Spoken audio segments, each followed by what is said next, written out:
Well, today I'll just show you a little bit about how we manage all the grazing on the farm from a sort of planning point of view.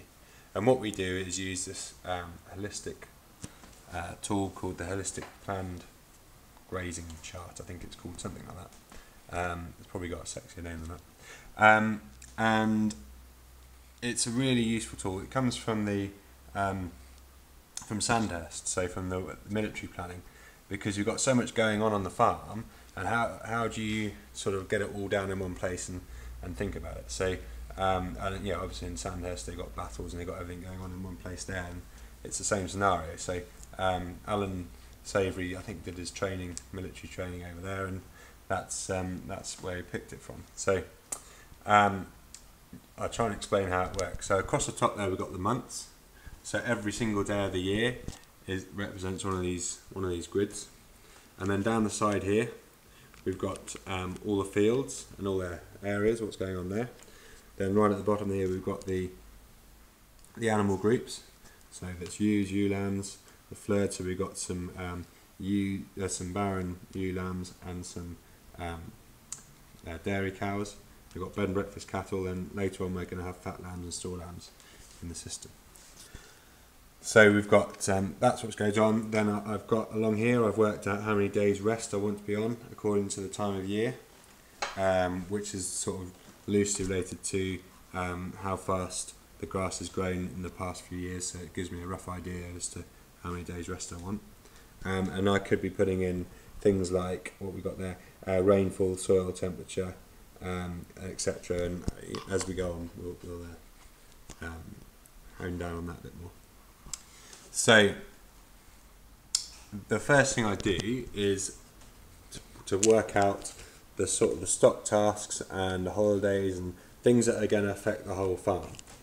So we've got in here scanning, shearing, a bit more shearing, when we start lambing and when we start looking for bulling, AIing. I've got a Nuffield farm visit coming on in the beginning of June, when we go into Ovivac,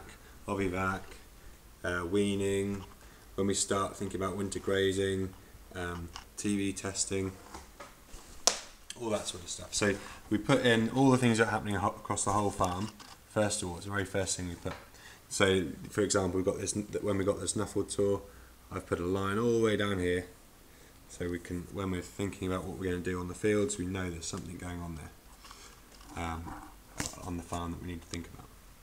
Then the second thing we think about is in individual field blocks, what are there things we want to avoid or things we want to know about those fields. So, you know, things like, was the ground really hardly grazed last year at a certain time of year, so we don't want to go back there again, or is there, you know, a breeding ground for certain animals going on, or whatever. So on this example we've got I've got lapwings that I know were nesting last year in this area, so this year I'm going to avoid grazing it for that period to try and give them a chance to come again. So that's sort of the end of March till the middle of June. We're going to try and avoid that.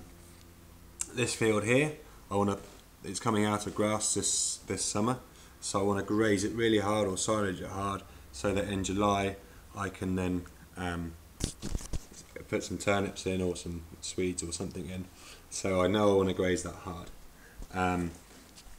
This block here, I know I want to set aside because I want to be milking cows in there in next March time, so I know I want to leave that alone from the beginning of October through, so beginning of October there. This block here, I know I want to be grazing in October and through the winter, so I want to make sure I've got food there, so I'm going to start deferring it in beginning of July to set up some food going through into the winter. And then here, this ground here is coming out of crops, and it's going to be undersown earlier in the year, and then it's going to be a new lay.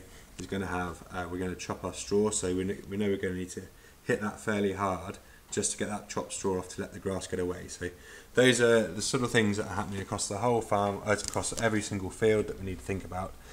And then it's a case of fitting our grazing around that. So now we know that the important things are going to happen. We need to then think about how we can graze and move our animals in certain places to fit that. So we've got the 4 groups here, 1, 2, 3, 4. There's 4 different colours, and then I've moved that up onto the fields, and I said, right, so we're going to lamb the main block of ewes, that's here, in this block of ground over this bit of time. So let's just block that out, and then as I start moving around, we'll identify there, so I can then work out the rest period. So once I've got a mark there, I know, oh right, if I come back in here and I've only given it 10 days rest, or that will highlight to me that in the future I need to give that a bit of a longer rest to let the ground recover, or this time next year I need to come back and make sure we rest it a bit harder. So even though I'm not sticking to my rules of 40 days of rest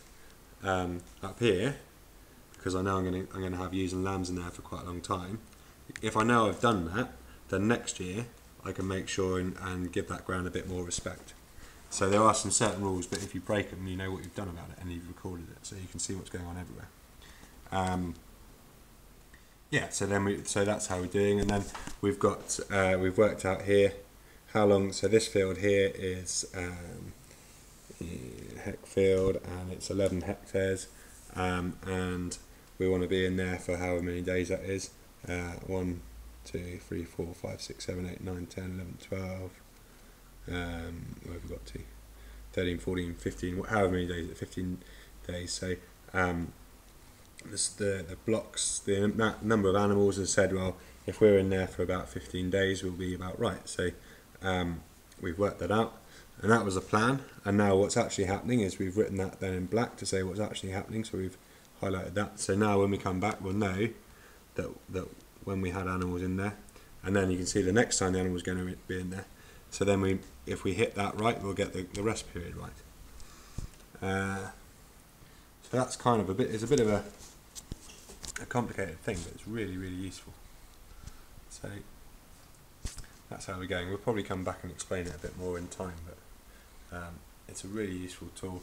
What we can also then do is then start plot on here when harvest date happens, when we start doing our arable operations. So when we use fungicides, or if we go into organic, we won't be using fungicides, but when we go into doing weeding and that sort of stuff, and we can write down, right, we weeded here and we harvested here and the yields, and then we can pick this whole sheet up, roll it up, and then next year we can do the same again, and then we can start to get a real good picture of what's going on.